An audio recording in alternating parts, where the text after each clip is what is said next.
तुम्हें पहले पता था कि उसकी मंगनी हो चुकी है? नहीं भाभी, मुझे अब पता चला, उसने कुछ दिन पहले बताया है।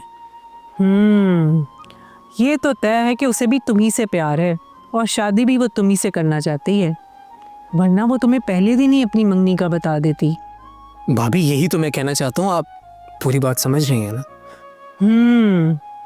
समझ तो मैं गई हूँ और साथ पछता भी रही हूँ कि इस भड़कती हुई आग में मैं क्यों कूद पड़ी, क्यों ये जिम्मेदारी मैंने अपने सर पे ले ली।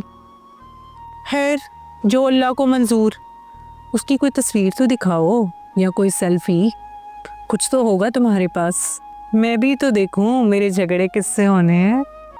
भाभी मेरे पास उसकी कोई तस्वीर या सेल्फी नहीं है, कभी ज़रूरत ही महसूस नहीं हुई। वो क्या है ना, मैं उसे लाइव देख लेता हूँ। पारे मजनू, क्या तेरी शान है। वैसे तुम्हारी बातें सुन के मेरा भी उसे लाइव मिलने का बहुत दिल कर रहा है। मुझे कब मिलवा रहे हो उससे?